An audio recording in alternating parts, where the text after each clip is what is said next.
Bem-vindos à aula sobre cosmovisões e suas implicações nas 7 esferas, com ênfase na política. Nessa aula a gente vai abordar 3 temas específicos para que a gente possa entender de fato o que é a cosmovisão bíblica, ou seja, o que a Bíblia nos ensina em relação à política. Para isso, nós vamos estudar o que são as cosmovisões, quais são as cosmovisões hoje que existem no mundo. Certo? Então a gente precisa identificar de que forma eu interpreto o mundo, de que forma eu vejo e soluciono problemas do mundo, a partir de que ótica é essa. Nós vamos entender também como essas diferentes óticas, elas estão afetando as diferentes esferas da vida, dentre elas a política, e ao final nós vamos aplicar a visão bíblica para a área da política, certo? Começando então, o que é cosmovisão? É a forma como a gente vê o mundo. É como se fossem óculos. Então, os meus óculos, eles vão definir se eu enxergo o mundo de uma forma mais embaçada, menos embaçada, se eu enxergo esse mundo de uma forma colorida ou não colorida. É como, então, eu vou olhar para aquela situação, independente qual seja, uma situação positiva, uma situação negativa, e eu vou interpretar aquela situação. Se a gente for lá para a Índia hoje e começar a discutir sobre pobreza e miséria, certamente a solução que um indiano vai nos dar é diferente que a solução de um norte-americano ou de um brasileiro. Mas por que isso? Justamente porque a forma que a gente interpreta os problemas é diferente, e é diferente porque ela decorre da nossa visão de mundo. Né? Então nós precisamos entender que visões de mundo são essas para que a gente possa então interpretar corretamente e dar soluções corretas. Nós que atuamos na área política, isso é essencial. Quando a gente vai discutir uma política pública, uma proposição legislativa para solucionar um problema social existente, aquilo que a gente vai propor ali está totalmente influenciado pela forma que a gente vê o mundo.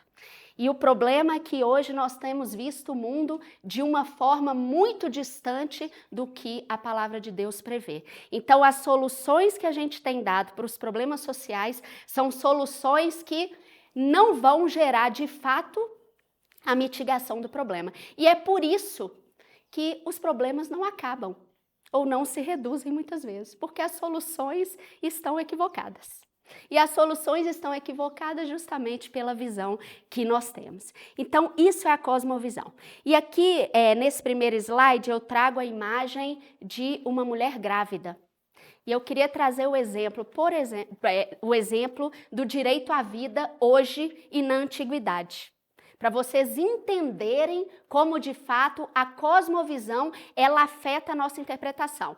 Hoje, no século 21, nós temos 2 linhas de raciocínio relacionadas ao direito à vida.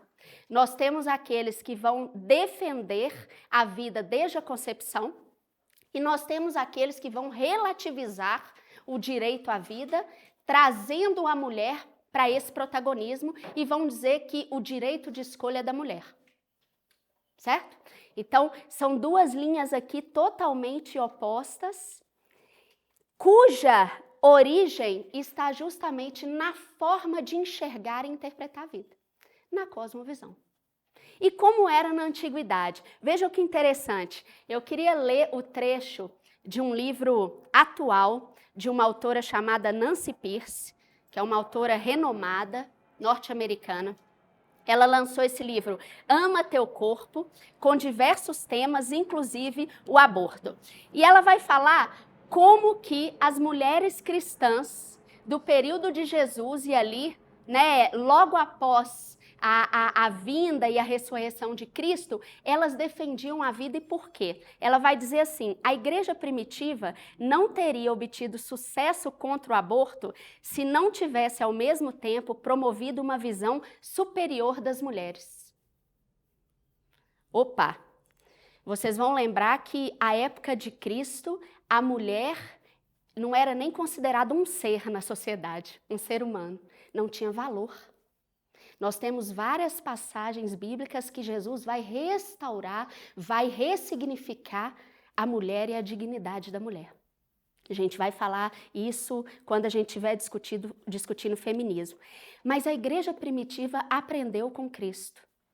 E a igreja primitiva, ela vai trazer de volta o valor da mulher. E ao trazer de volta o valor da mulher, essa foi a lição importante para a igreja.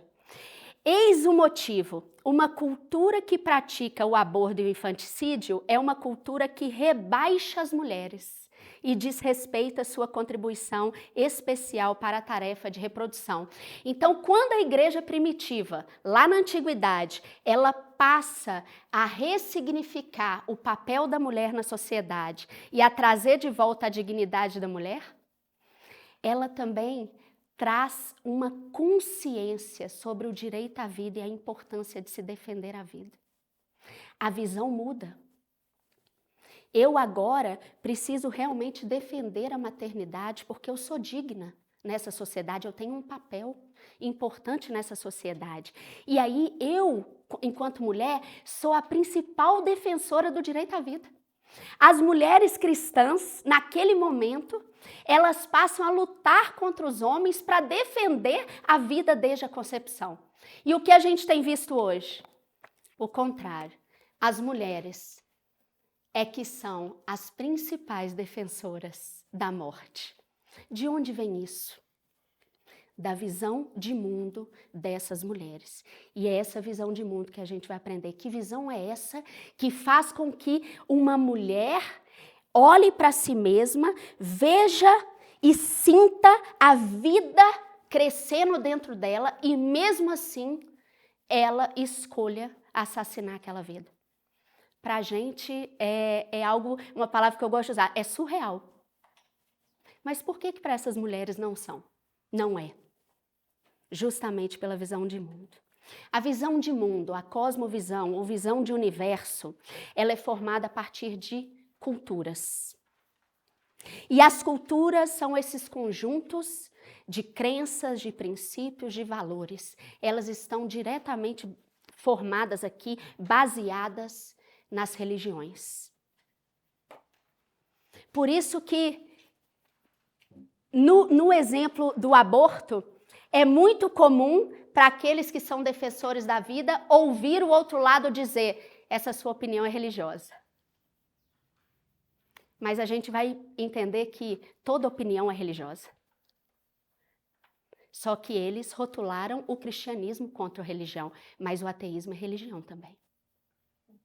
Tudo é religião. Então aqui, quando a gente fala de cosmovisão, a gente está falando de cultura. Mas o que é cultura? Se a gente perguntar hoje, em qualquer sala de aula o que é cultura, a gente vai ter as pessoas falando assim: são as manifestações que existem, são as formas de comportamento, mas essa não é a origem da palavra cultura. Vejam só, cultura vem do latim cultus e do francês coller. Significa cuidado, cultivo da terra para florescer, crescer, frutificar. Significa adoração.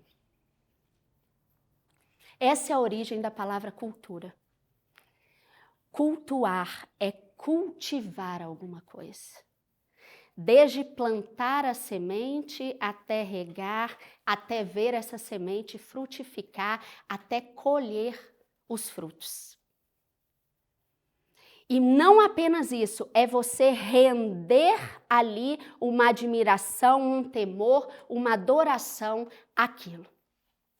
Tem alguns autores que tratam especificamente da esfera de artes e mídia, que é a esfera, que a gente mais associa à cultura, embora a cultura perpasse todas as esferas da vida, que vão dizer que você conhece uma nação pelas músicas que essa nação canta e produz, porque são nas letras das músicas que você expressa qual é o Deus que você cultua. Se a gente olhar para o nosso país hoje, qual é a cultura brasileira? a quem nós adoramos no Brasil. O que a gente está cultivando.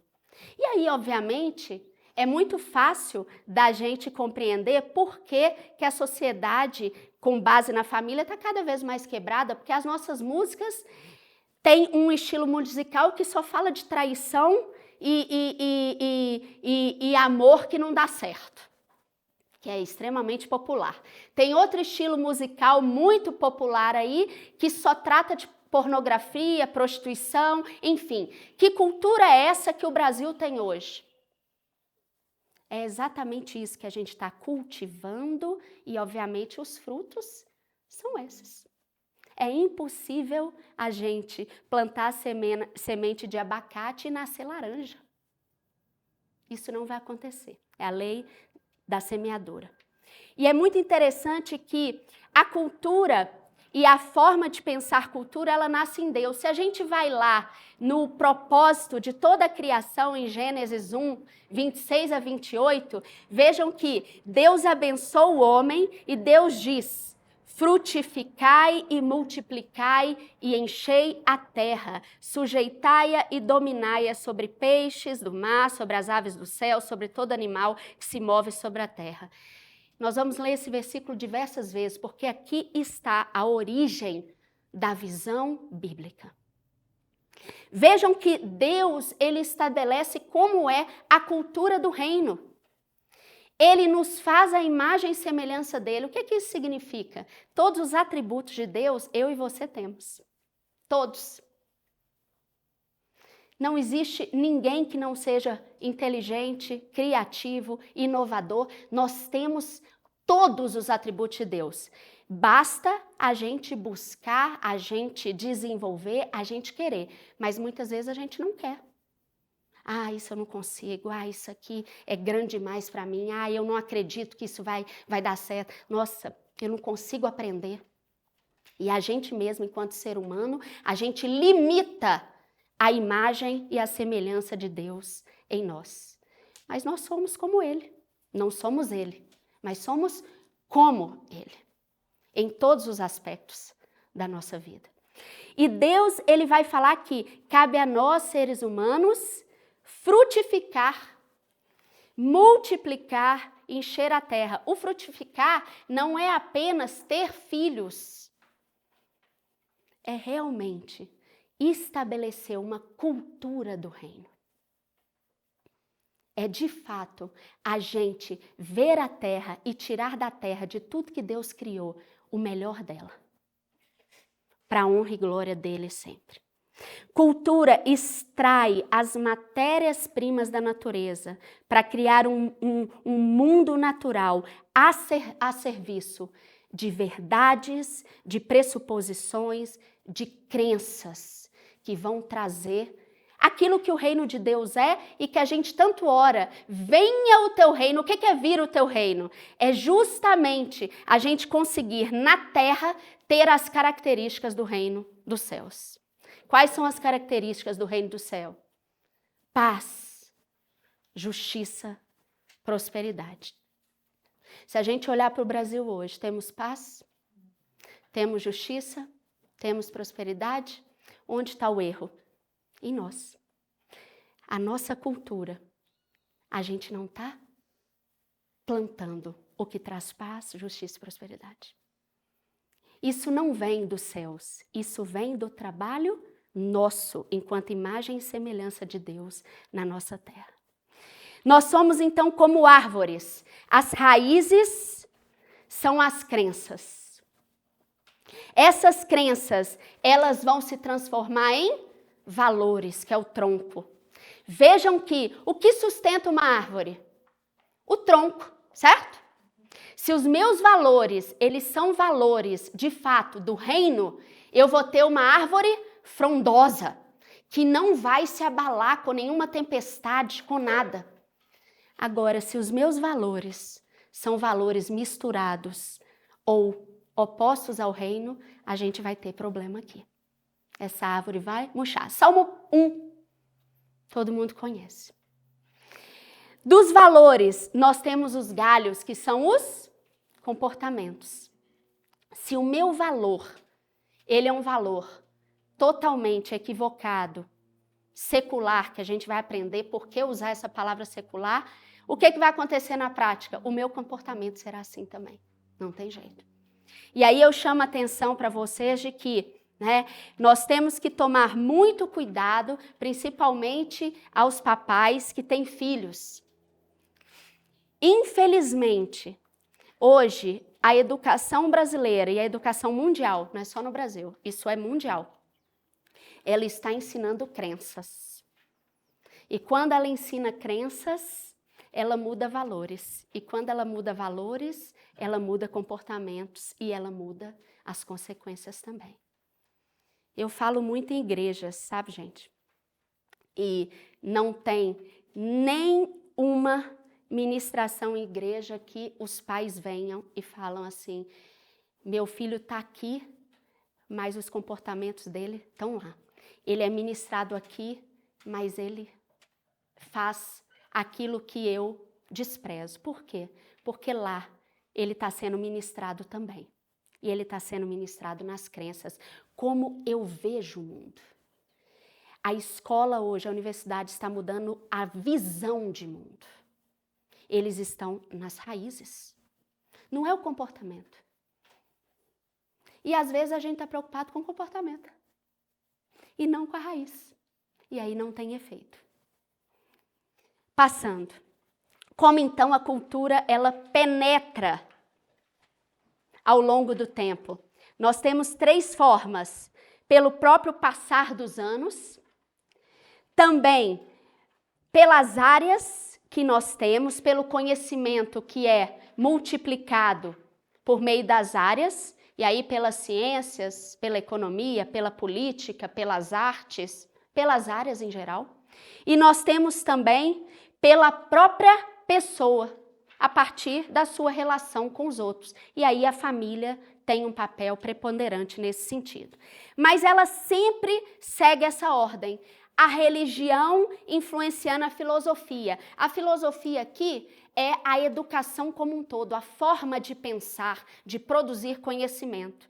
E a partir disso, música, arte, mídia, e aí sim, nós chegamos nas demais esferas, na política, na econômica, na legal. É assim que a gente transforma cultura. Se a gente não está na educação e se a gente não está nas artes e na mídia, o que vai acontecer? O que está mais adiante, que é a economia, que é a legislação, que é a política, a gente não consegue mudar. Porque as mentes não conseguem pensar diferente. Não tem como eu produzir A se eu só conheço B. Eu preciso conhecer A para produzir A. E esse é o nosso desafio. Vamos entender, então, quais são as 3 cosmovisões que nós temos hoje no mundo. A primeira delas é o animismo. Vamos passar pelo teísmo bíblico e vamos aí terminar no secularismo, que é a atual que domina o Ocidente e o animismo domina o Oriente. E onde está a gente que devemos ser teístas, bíblicos? A gente está lutando para sobreviver. Mas, Viviane, o Brasil tem a maioria da população cristã, mas a mente não é cristã. A mente é animista e secularista, não é teísta. E por isso que a igreja brasileira, mesmo sendo tão forte em termos de instituição, não consegue mudar a realidade do Brasil. Porque não se muda a realidade orando, se muda a realidade agindo. O verbo orar não é só falar com Deus, buscar em Deus, é agir também. Só que se eu estou falando com Deus e eu não atuo na direção certa, isso não cumpre o seu propósito, não cumpre o seu efeito. Cada vez mais nós temos cristãos na política. E o que isso tem mudado no Brasil? Cada vez mais nós temos cristãos advogados. E o que tem mudado no Brasil? Cristãos psicólogos, médicos. E o que de fato isso tem gerado? de transformação. Onde está o problema? Não é no coração, não é no caráter, é na mente. Então, o que é o animismo? O animismo vocês vão entender muito rapidamente se pensarem na Índia. Todo mundo conhece a cultura indiana. O animismo, ele prega que não existe separação entre o natural e o espiritual. A mãe natureza, a mãe terra, ela é algo que integra, que converge o que é espírito com o que é matéria, certo? Então, se matéria e espírito é a mesma coisa, eu tenho matéria que tem o tom, que tem a interpretação de ser divina, de ser divindade, e eu tenho matéria que não é nada. E ainda eu tenho matéria que é péssima, que é endemoniada, que é do mal.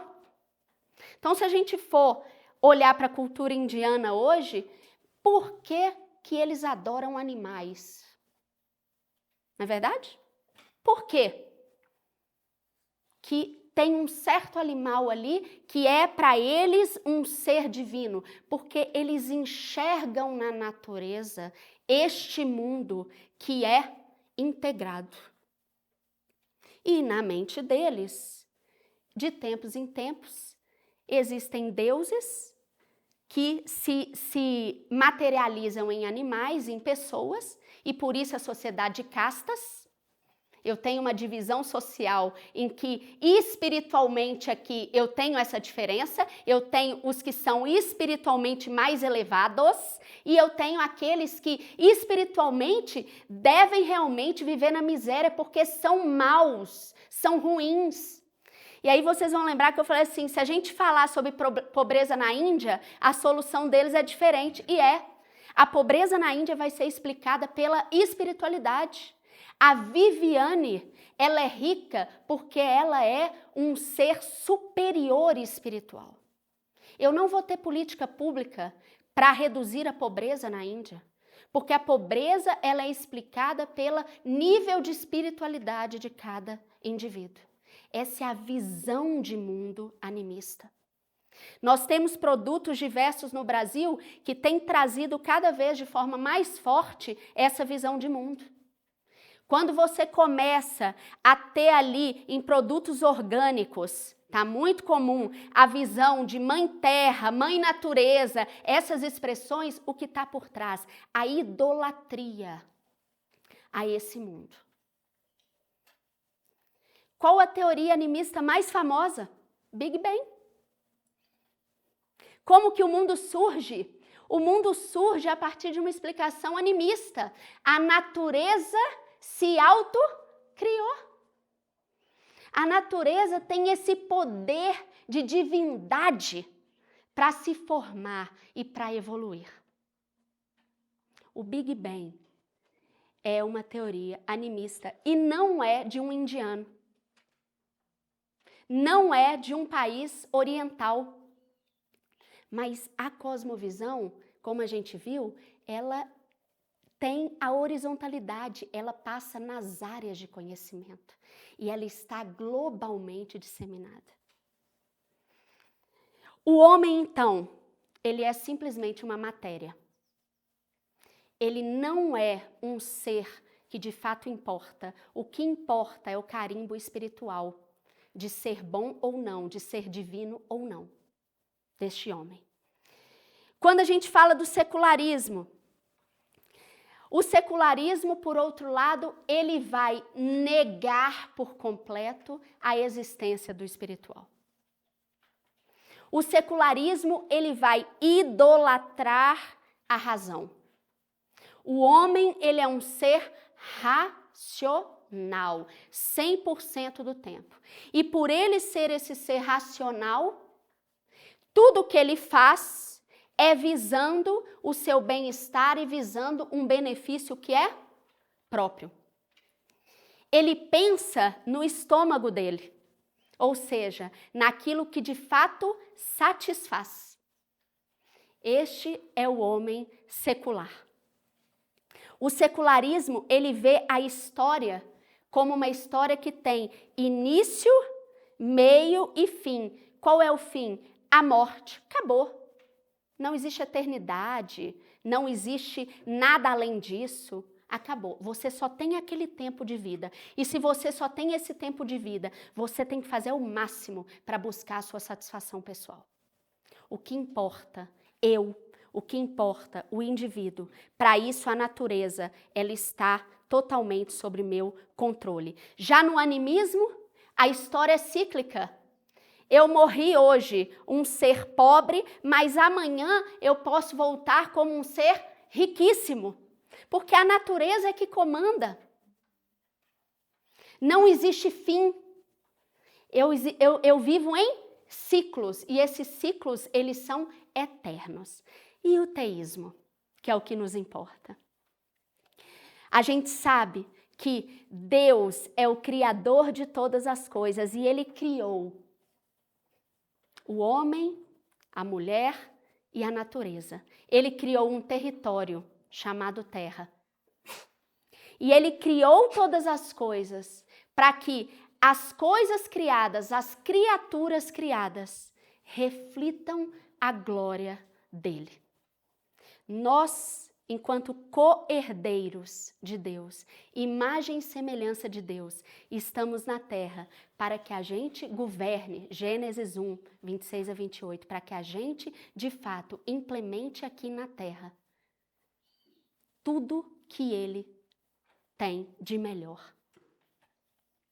Então, no teísmo, o que importa de fato é o nosso coração, não o coração órgão do corpo humano, mas o coração enquanto a fonte de vida que nós temos. E nós sabemos que a gente tem uma eternidade pela frente.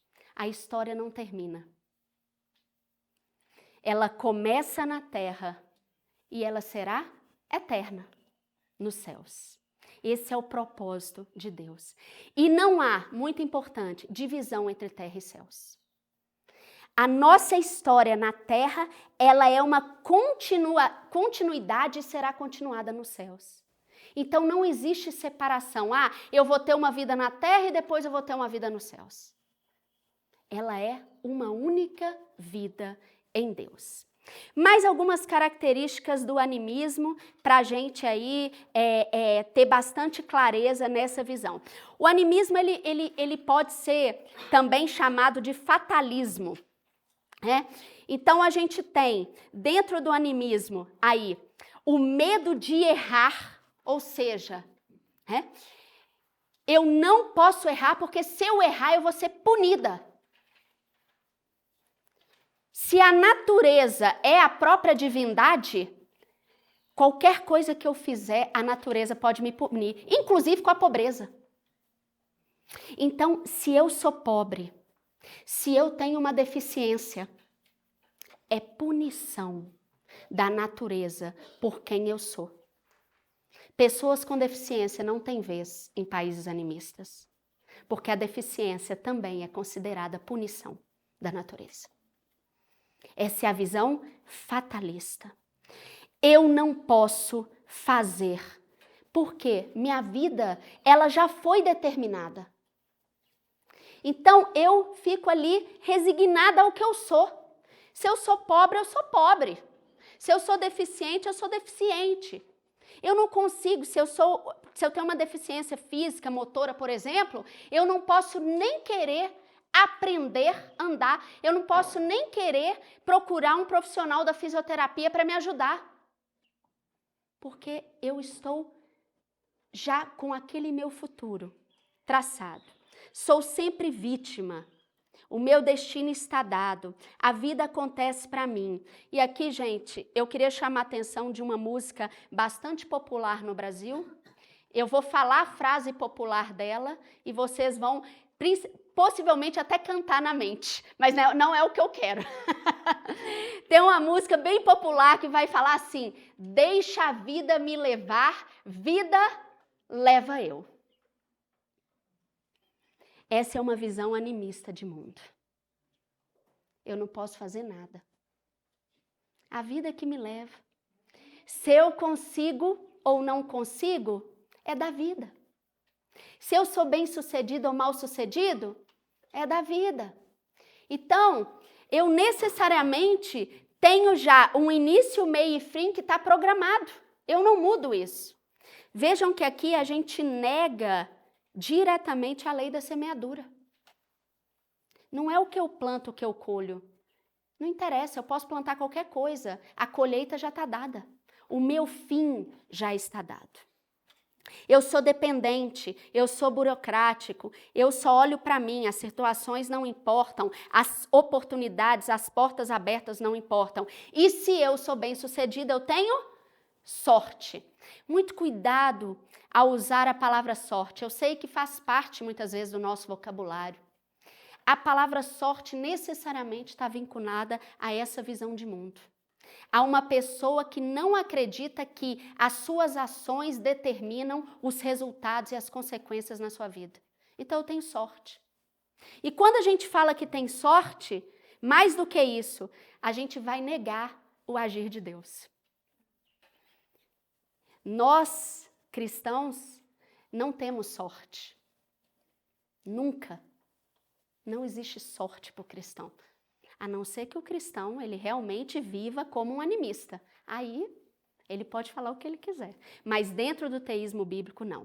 Passando para o secularismo, a gente tem a negação completa a Deus e o controle da religião. Ó, que interessante!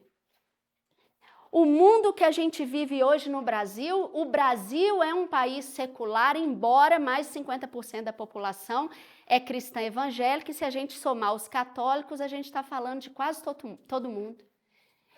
E mesmo assim, a gente tem legislação, a gente tem política, a gente tem teoria que vai buscar o controle da religião. Visão de mundo. Mais do que isso, o secularismo, e essa é a principal característica, ele separa a moral da ciência. Lembram lá o discurso do aborto? Da gravidez, do direito à vida? Todo mundo que defende a vida desde a concepção vai ser taxado como moralista. Essa é uma estratégia do secularismo. De agora, Viviane, não, a gente vai ver que é desde o século XVI. Desde o século XVI é assim. A reforma protestante foi o último respiro que a gente deu, enquanto cristãos, para mudar as visões de mundo. E desde então, a gente vive sobre esses princípios, essas crenças. Valorização única do indivíduo, indivíduo como sujeito da história e a história controlada pelo indivíduo. Se eu nego a Deus, obviamente, quem sobra? O ser humano. O ser humano controla tudo. E aí, o apego à educação, artes e mídia. Por quê, gente? Porque eles entenderam que é assim que se transforma um mundo. Eu acho que a gente, enquanto cristão, ainda não entendeu isso. A gente está muito preocupado com as quatro paredes para dentro e pouco preocupado com o mundo. Estamos voltados o tempo todo para o sábado, para o domingo, para as noites. E os dias da semana a gente esquece e vive no nosso cotidiano ali, normal, nas nossas funções do dia a dia. No teísmo bíblico, então, tudo está abarcado por Deus. A fé, a ciência, a política, os negócios, tudo. Deus, ele está em tudo. A Bíblia é um manual de tudo. A Bíblia é um manual econômico, a Bíblia é um manual político, a Bíblia é um manual da medicina, a Bíblia é um manual de educação. Tudo está na Bíblia. Tudo. Colossenses 1:20, todos nós conhecemos esse versículo. O que Jesus veio fazer depois do pecado? Havendo por ele feito a paz pelo sangue da sua cruz, por meio dele, reconciliar-se consigo mesmo todas as coisas. Todas as coisas. Não é só uma área, não é só a esfera eclesiástica da igreja, é tudo. Jesus reconciliou tudo, todas as esferas. E aqui tem uma frase muito interessante do Kuyper, que foi um político holandês que trouxe uma transformação imensa para a Holanda, com a visão bíblica de política, que ele diz: não há 1 centímetro quadrado em todos os domínios da nossa existência sobre os quais Cristo, que é soberano sobre tudo, não clame, é meu. A política é dele, a economia é dele, a família é dele, a ciência é dele, a igreja é dele. Tudo é dele. Resumindo, então, em relação ao direito à vida, vamos colocar as 3 visões aí interpretando o direito à vida agora, perfeito? Um animista. Como que o animista vai debater o direito à vida desde a concepção ou em qualquer fase da vida? O animista relativizará de acordo com a vida que está sob risco. Espera aí, será que de fato é um ser divino? É uma entidade com alguma superioridade? Ou não? Essa vida vale a pena ou não? Cada vida tem um valor diferente para um animista. E aí, não existe moral para o animista. Se a vida não tem valor, é uma pessoa com deficiência, por exemplo, ou seja, é uma pessoa mal, ela já nasce enquanto alguém que não representa nada para aquela sociedade, não existe nenhum peso de falar assim, não, mas é uma vida, não existe. Pode matar. Vejam que a visão animista, ela tem aqui uma origem, vou voltar um pouquinho, a gente falou da antiguidade, no paganismo. Por que a época Herodes, ele manda matar ali sem qualquer pesar e ninguém se rebela? Mas vai matar? Como assim? Qual foi a convulsão social que teve? Não tem, porque a visão não é uma visão que valoriza o ser humano. Valoriza a natureza. E a natureza determina o valor desse ser humano. O homem é só uma matéria, mais uma matéria. Para um secularista, então, justificar o direito à vida ou não vai depender de uma ação que é racional. Espera aí, eu vou ponderar se eu tenho mais benefício tendo o filho ou não tendo o filho.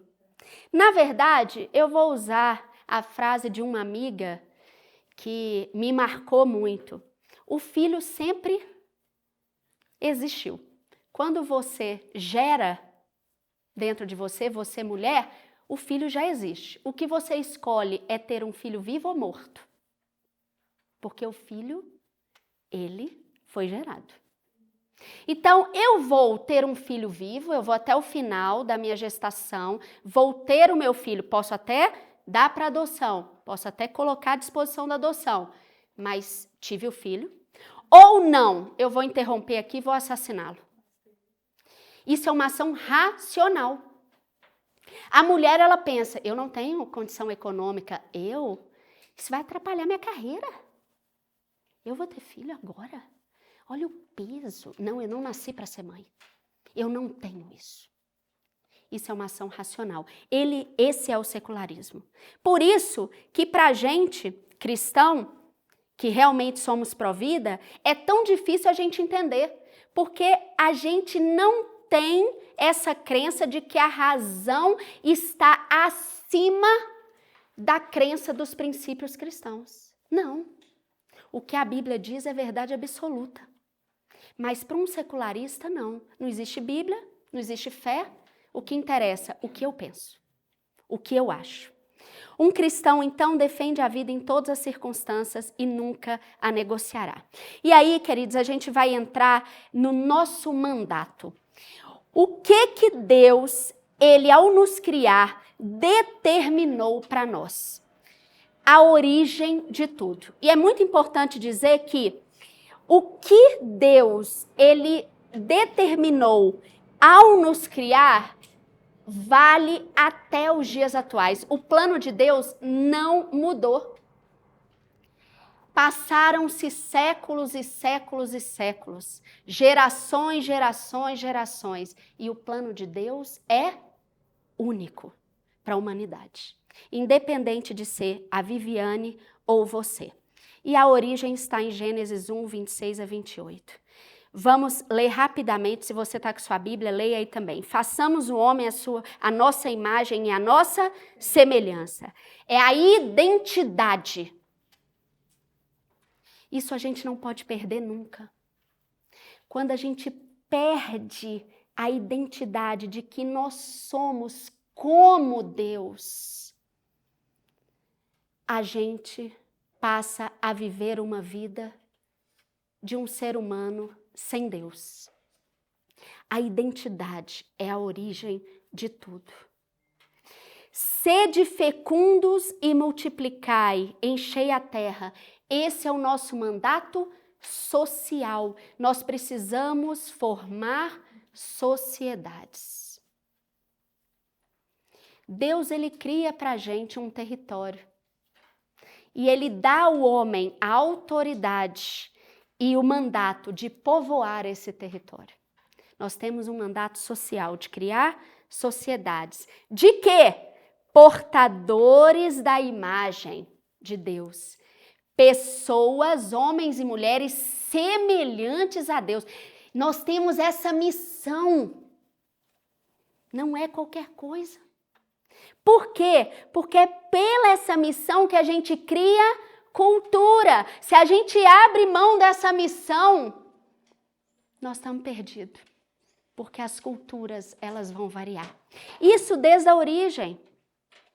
Lá com Adão e Eva e seus filhos, depois Abraão e seus filhos, nós vemos que culturas distintas vão sendo criadas. Por quê? Porque a identidade foi se perdendo. Eu deixo de entender quem eu sou em Deus, a sua imagem e a semelhança. E nós temos um mandato econômico e político, desenvolvimentista. Sujeitai e dominai tudo. É nosso mandato, enquanto portadores da imagem de Deus. E quantas vezes a gente fala assim, ah não Deus, nossa, eu vou assumir essa posição de liderança, eu vou coordenar isso. Onde estão os nossos médicos na alta direção do Conselho Federal de Medicina? Onde estão os nossos psicólogos? Onde estão os nossos professores ocupando esses espaços de liderança? Não quero. Isso é muito para mim. Porque eu tenho ministério na igreja. Nada contra o ministério na igreja, mas o seu ministério é na sua área de atuação também. Porque vai gastar muito tempo, eu vou ter que dedicar muito, e eu não vou poder viajar, e eu não vou poder fazer meus passeios. E a gente foi, ao longo do tempo, abrindo mão do mandato econômico e político de desenvolver essa terra. Em Gênesis 2:15 e depois 25 a 28, esse mandato, ele tem ali suas características dadas por Deus. O Senhor Deus, ele colocou o homem no jardim do Éden para, a palavra em hebraico é avodar, que significa trabalhar, adorar. É a mesma palavra, trabalhar e adorar, no original. E cuidar dele, no original, zelar por ele. Esse é o conceito de mordomia. A gente não tem mais muito isso hoje, mas séculos atrás a gente tinha os mordomos nas casas, né, de elites, de famílias de elite. O que é o mordomo? É aquele que administra tudo, aquele que cuida de tudo. Deus, ele nos criou como mordomos. Nós somos mordomos dele na terra. E ele nos criou para que a gente trabalhe a natureza e ao mesmo tempo o adore. A palavra vocar, ela aparece 289 vezes no Velho Testamento. E em várias vezes aí, alguns exemplos, ela aparece como trabalhar e outras adorar. É a mesma palavra, não há distinção para Deus. O seu trabalho é o seu lugar de adoração a Deus. Não é na igreja, não. É no seu trabalho. E o trabalho, ele é dentro de casa, lavando um prato. Ele é carregando o seu filho até a cama. Ele é, enquanto cientista política como eu, ele é ministrando louvor, ele é pregando a palavra. É contínuo. O trabalho é um ato de adoração a Deus. E por que é o trabalho, esse ato de adoração a Deus? É porque é pelo trabalho que a gente cultiva, que a gente cuida, que a gente faz florescer, que a gente dá resultado. Essa visão, ela se aplica às diferentes esferas. No âmbito teológico, nós temos uma linha que vai aí defender que tudo relacionado ao ser humano pode ser dividido em 7 esferas, 7 montes de atuação. Nós estamos falando da família, das artes e mídia, de governo, de saúde, de negócios e economia, de educação e da igreja. E vejam que a igreja é justamente esse lugar onde eu vou treinar esses portadores da imagem de Deus para, em tempo integral, atuarem nas outras 6 esferas. E quando a gente fala nas outras 6 esferas, é porque, de fato, queridos, todas elas estão relacionadas com a nossa vida, em menor ou maior medida. Uma delas será a nossa área profissional, mas todas elas a gente, de alguma forma, está inserida. Em todas elas, nós estamos inseridos. A família, palavras-chave, a família, biblicamente falando, a gente não vai falar de todas as esferas, mas a família deve ser o lugar da educação dos filhos, das crianças e do cuidado com os idosos. São os 2 princípios bíblicos para a esfera da família. É o lugar de cuidado, é o lugar de cultivo da cultura e é o lugar realmente de proteção dos filhos e dos idosos. Artes e mídia, esse choca, porque a gente é brasileiro. Essa é a esfera da moralidade. Porque o Brasil é um país imoral. E não é para mim, não. É lá fora conhecido, inclusive, como um país imoral. Porque as artes e mídias são o lugar da moralidade. Quando a igreja, ela se retira dessa esfera para 4 paredes dentro dela e deixa com que outras visões de mundo dominem essa esfera, a gente vai ter um país certamente moral. Porque a moralidade, ela está necessariamente vinculada à palavra de Deus. O sistema moral, ele é cristocêntrico. Não tem jeito. Nós não podemos abrir mão dessa esfera. A esfera da saúde é a esfera da cura, do cuidado. Tem tantos médicos na Idade Moderna, ali quando a gente tem a Reforma Protestante, que foram usados por Deus para trazer cura a doenças, cura a certas situações. Onde estão os nossos médicos que diariamente são ali pesquisadores e estão orando, Deus me revela a cura para essa doença. Deus, ele vai usar o ser humano. Não é um anjo que vai descer, não. Somos nós. Na nossa esfera de atuação e na saúde, onde estão os nossos cristãos médicos que estão orando a Deus para que Deus dê a revelação em relação a determinadas situações e traga a cura. Cuidado é a palavra-chave para a área de saúde. Economia e negócios. Não tem como não trabalhar por riqueza e bem-estar. E aqui a riqueza é no sentido de prosperidade, não é muito dinheiro, mas é de fato a ausência de necessidade. Obviamente, muito dinheiro é de Deus também, né? Porque tem o mérito, tem o plantio, tem o seu trabalho. Mas aqui a gente está falando de uma nação próspera que não tem necessidade. Todo mundo ali sobrevive e vive muito bem. Educação. A educação, ela serve para o conhecimento e para formar homens e mulheres que sejam líderes em suas áreas de atuação. Infelizmente, a gente não tem visto isso no nosso país hoje, na maioria aí das unidades, das escolas, das universidades.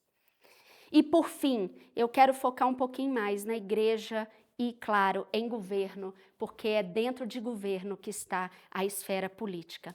Eu trago para vocês aí uma imagem do que é de fato a igreja na Bíblia. É muito interessante essa imagem de um quadrado. Por quê? Porque a igreja ela tem um duplo papel.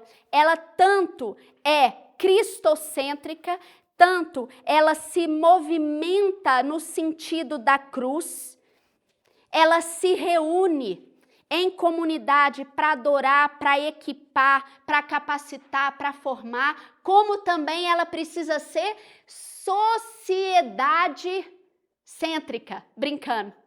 Ela precisa ir para fora. Então, assim como ela vem para dentro, ela precisa, na mesma intensidade, ir para fora, se espalhar e influenciar todas as esferas, por meio do trabalho, por meio do discipulado. Vejam que, quando a gente fala em discipular nações, a gente vai lembrar de Mateus, os últimos versículos ali de Mateus, em que Jesus vai falar: ide por todo mundo, pregai o evangelho a toda criatura, ensinai e discipulai. É a mesma ordem de Gênesis 1. É a mesma ordem. O plano não mudou. É o mesmo plano. Nós precisamos continuar indo, atuando em todas as esferas. Entrando então na nossa última parte, a visão bíblica de política. Eu vou trazer alguns elementos aqui que para quem estuda direito são muito interessantes, né? A gente começa estudando direito e a ciência política também pela teoria do Estado, né? Teoria do Estado é uma das primeiras cadeiras ali que a gente tem na universidade. E tem teoria do Estado 1, 2, 3, dependendo da universidade, certo? De onde vem o Estado? O dia que seu professor for corajoso o suficiente para falar que o Estado foi criado por Deus, você levanta e aplaude de pé, porque foi. Mas não está escrito isso em lugar nenhum e ninguém nunca vai assumir isso na academia. O que é o Estado? O Estado são 3 elementos, certo? Território, povo e soberania. Isso é o Estado. A teoria do Estado, ela já começa assim: ah, mas foi o filósofo A que falou isso. É. Foi o filósofo B. Possivelmente ele leu a Bíblia.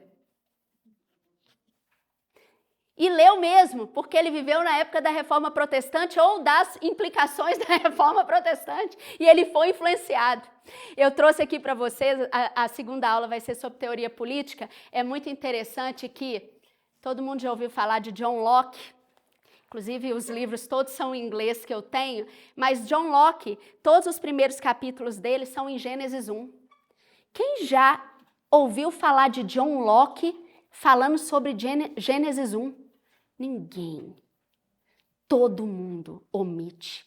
Locke, ele escreve sobre o governo a partir da visão bíblica de governo.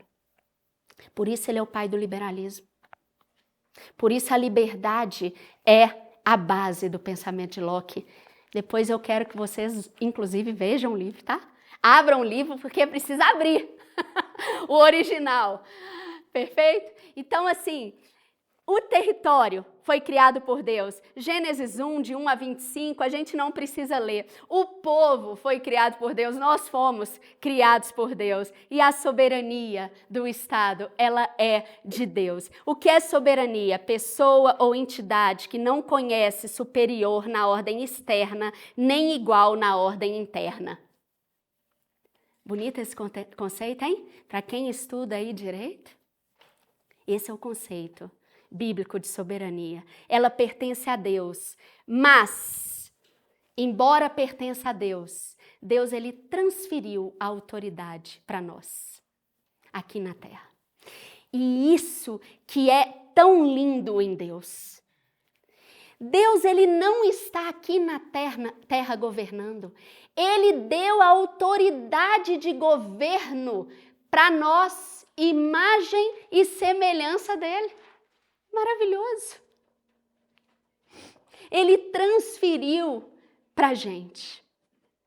Nós fomos escolhidos por Deus para exercer o poder político dentro de um Estado, a partir dos seus estatutos e dos seus mandamentos. Temos exercido a soberania de Deus na esfera em que Ele nos colocou? Será que Deus não tem mais para a gente onde Ele nos colocou, na posição em que nós atuamos?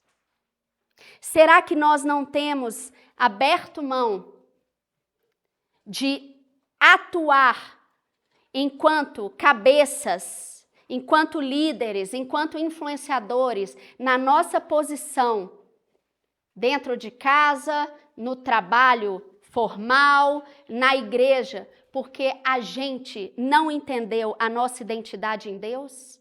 Está lá atrás. O problema está na imagem, na semelhança. Bem, passando então para governo. E aqui a gente vai explodir a nossa mente. Quando a gente fala de governo hoje, na atualidade, a gente vai necessariamente interpretar como um grupo de pessoas que tem aqueles que foram eleitos, escolhidos para exercerem aquela autoridade, e tem aqueles, a burocracia, que trabalham para esses eleitos. Nós precisamos, então, entender que governo, na Bíblia, não se trata só da esfera política. O governo passa por todas as demais esferas. E aí, a esfera política nós vamos chamar de governo civil. Nas outras esferas, a gente vai passar um pouquinho. O que é governo, então? O dicionário Webster, que é da língua inglesa, acredito que muitos já ouviram falar nesse dicionário. Foi o primeiro, tá? Dicionário. Webster era um cristão com mente cristocêntrica.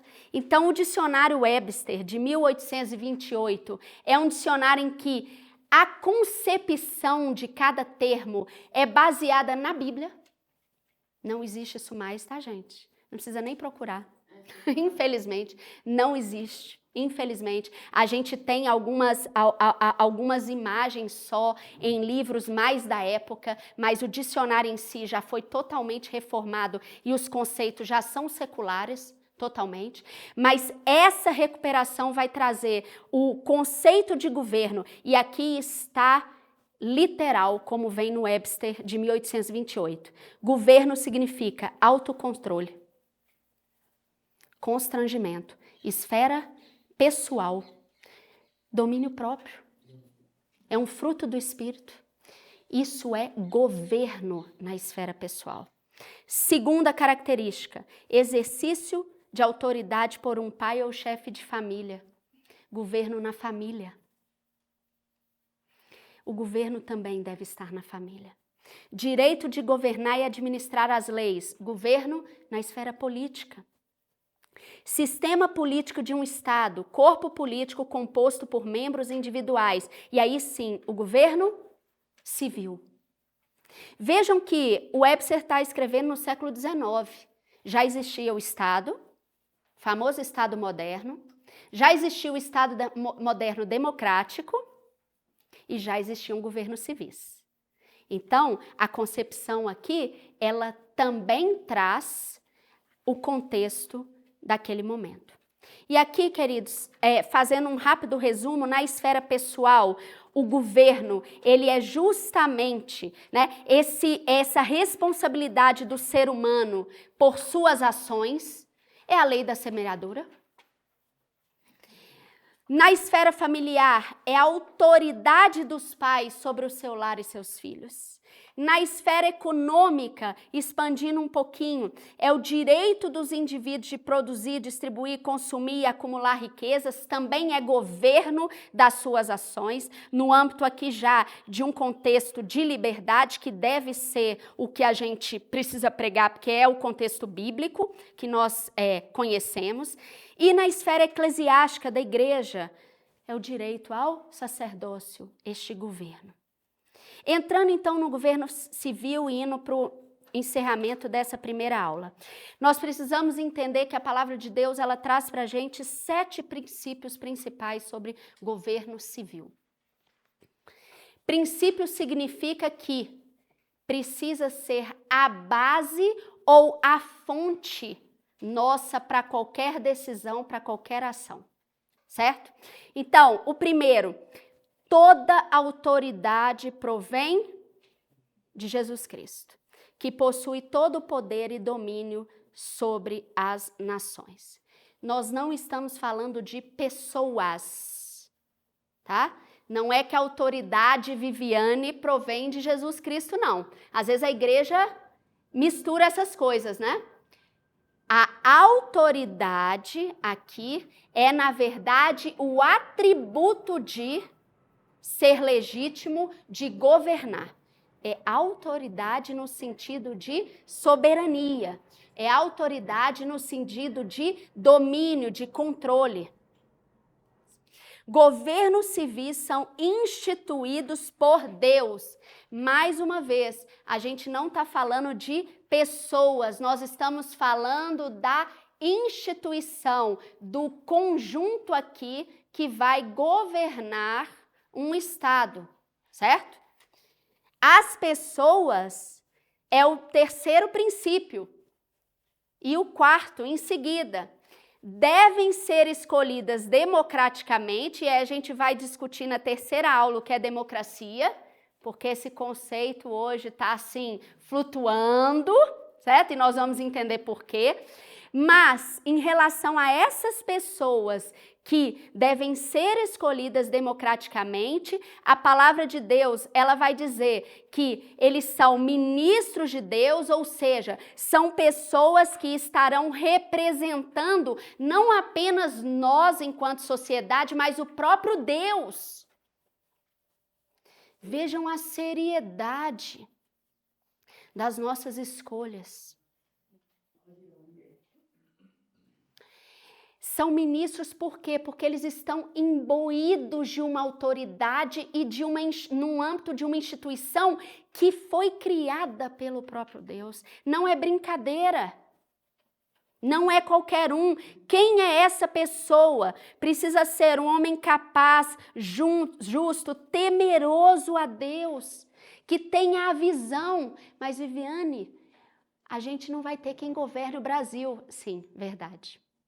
Verdade. Se a gente olhar da esfera federal até a municipal, nos quase 6.000 municípios brasileiros, a gente vai ter problema, realmente, concordo. Então, a gente tem que formar esses. A gente precisa formar esses. Ah, mas eles não existem. Existem sim. Estão aí. Deus não erra, tá, gente? Ah, tem mais médico do que político. Deus não erra, não. A gente é que erra na educação em casa, na educação na escola, na universidade. Somos nós, com a visão errada. Mas os vocacionados existem. Só não estão ocupando os lugares. O governo de justos. E aí, por que escolher esses homens? Porque somente o governo de justos vai trazer paz e prosperidade. Não tem jeito. Não tem jeito. O nosso governo atual vai trazer paz e prosperidade? Não tem jeito. Não tem. Não produz. Por quê? Porque os homens que estão ali, com as suas visões tão distantes da palavra de Deus, mesmo que não exista má fé, não estou falando que tem má fé, não estou falando que é intencional, pode ter boa vontade, pode querer muito, pode ter propósito, mas a produção, a semente, não é uma semente que traz paz e prosperidade. E por último, grifem qual é o propósito de um governo. Aqui está o cerne do entendimento hoje da discussão sobre o Estado e sobre o governo civil, que é quem de fato coordena, administra esse Estado. A Bíblia vai dizer que o governo civil deve ter 2 finalidades só. Tudo além disso vai gerar consequência negativa. Primeiro, proteger os cidadãos de bem e punir os que praticam mal. É a função 1 do Estado. Na próxima aula, quando a gente entrar em teoria política, isso vai ser maravilhoso. Vocês vão ver a discussão vai de um lado para o outro nesse sentido, porque é o cerne. E segundo, promover justiça na esfera política, econômica e social. E aqui nós terminamos, mas entendendo um pouquinho o que é justiça. Muito cuidado. O termo justiça hoje, ele é usado com interpretações distintas por todas as ideologias políticas. O que é justiça na Bíblia? É a primeira pergunta que a gente tem que fazer, certo? Quais são os princípios bíblicos que vão trazer para mim aqui a certeza de que eu tenho um cenário ou uma ação que é justa ou injusta, certo? Quero dar um exemplo aqui. Quando Deus, ele criou a terra e em seguida criou o homem, e ele determinou que o homem, ele cuidasse daquela terra, ele criou um sistema que era perfeito, não existia o pecado, certo? Então ali, a natureza se comportava de forma perfeita, todos os animais do campo, os peixes do mar, o mundo como um todo, certo? Tudo era perfeito, assim como a relação do homem e da mulher também era perfeita. Eles estavam num ambiente totalmente de igualdade. Totalmente igualdade. A mulher e o homem faziam as mesmas coisas. Tudo igual. Eles plantavam junto, eles colhiam, eles cuidavam dos animais, não existia divisão, certo? Aí veio o pecado. E aí o que acontece quando vem o pecado? Existe a consequência. E ali há uma divisão social. A mulher passa a ter dores no seu papel. E o homem, ele passa a ter um papel mais preponderante no trabalho, no cultivo, e ao mesmo tempo isso vai ser pesado. Isso vai ser árduo. Ele vai ter que suar muito para que a terra produza. Está lá em Gênesis 3, certo? Então a gente tem uma divisão. Naquele momento, a diferença entra ao mundo. E eu gosto de dar um exemplo muito interessante. Quando Deus, ele começa a andar pelo jardim e fala assim: Adão, cadê você, Adão? O pecado já estava presente ali, eles estavam escondidos. Adão, cadê você? E aí, é muito interessante que quando Adão e Eva se encontram, a Bíblia diz que a primeira reação que eles têm é que eles viram que estavam nus. Eles sempre estiveram nus. Sempre, gente. O que aconteceu naquele momento? A diferença entrou no mundo. A visão mudou. Eu passo a ver que o meu corpo é diferente do seu. Eles nunca tinham percebido. O pecado, ele mostra a diferença. Ele corrompe. Ele traz desigualdade. Isso é do pecado. Ok? Eu passo a ver que eu e você somos diferentes. Como natureza. E aí todo o resto se torna também diferente. Os nossos papéis são diferentes, as nossas atribuições são diferentes, a nossa importância é diferente, a nossa capacidade é diferente. Tudo passa a ser diferente. E aí a gente começa a discutir justiça. embora a gente agora esteja num contexto que existe a diferença, o chamado de Deus mudou? Não. O plano de Deus mudou? Não. Certo? Os princípios basilares do reino mudaram? Não. Deus continua falando, vocês devem ser portadores da minha imagem e semelhança, vocês devem trabalhar, e trabalhar a gente aprendeu que é, ao mesmo tempo, me adorar, vocês precisam produzir, vocês precisam transformar essa terra que eu criei para a honra e glória do meu nome. Aqui a gente tem o princípio da meritocracia. Isso é um princípio bíblico, certo? Aquilo que eu produzo, eu colho. Aquilo que o outro produz, ele colhe. Se só eu produzo, se só eu trabalho, se só eu planto e o outro não, só eu vou colher. Justiça em Deus está diretamente relacionado à nossa ação de cultivar, de produzir, de trabalhar, de adorar, certo? Ou seja, o propósito aqui não mudou. E aí eu vou vir para algo que vocês já ouviram falar, justiça social. Esse conceito e a teorização sobre justiça social, ela nasce no âmbito do modernismo, que nasce dentro da cosmovisão secular e que, por sua vez, vai gerar lá na árvore os frutos, as consequências que não são bíblicas.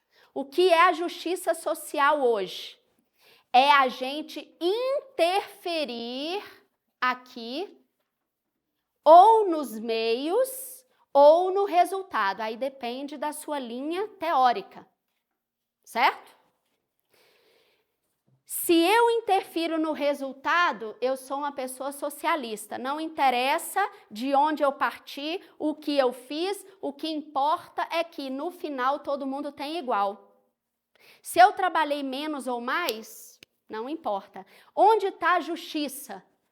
Para o secular, pós-moderno, que é o atual, socialista. Onde está a justiça? A justiça está no fim. Se todos, ao final, não tiverem a mesma coisa, eu tenho injustiça. Por isso que dentro da justiça social, as pessoas associam desigualdade à injustiça. São dois conceitos que andam juntos, porque se é desigual, necessariamente é injusto. Em Deus, não. Desigualdade e justiça não tem nada a ver. Necessariamente é desigual. Deu um pau na cabeça de todo mundo. Eu sei. Essa parte é a melhor sempre. Em Deus, necessariamente é desigual, porque o pecado já trouxe a desigualdade. Gente, não vai existir um mundo igual. Nunca. O mundo. A eternidade, sim. A desigualdade, ela é resultado do pecado. Sempre será desigual. Então não existe teoria que vai falar assim, vamos acabar com a desigualdade social, não vai ter mais pobre, não vai... Gente, não falem, não façam isso, porque isso está na natureza humana. A natureza humana é já pelo pecado desigual. O pecado trouxe isso, uns vão ser mais preguiçosos, outros vão trabalhar mais. Não tem como, a não ser que você interfira. Para todos. Então, justiça na palavra de Deus não está associada com desigualdade. Na justiça social está. Desigualdade leva a injustiça. Ou melhor, desigualdade, se há desigualdade, há injustiça. Vocês vão ver isso o tempo todo. O governo atual, federal, o tempo todo, o que eles vão dizer? Porque o Brasil é um país desigual. Se é desigual, é um país injusto. Não necessariamente. Pode ser que ali naquela esfera específica, mesmo sendo desigual, é justo, porque as regras levam ao mérito, e o mérito é que produz justiça, não é a desigualdade. Concluindo então, a visão bíblica de política, quando a gente fala de governo civil especificamente, nós temos a autoridade política vem de Deus, os governos civis são instituídos e são ministros de Deus, os governos civis devem ser democraticamente escolhidos dentre homens justos e tementes a Deus, e os governos civis devem ter como finalidade garantir e proteger a vida, a liberdade, a propriedade e promover justiça, política econômica e a política social.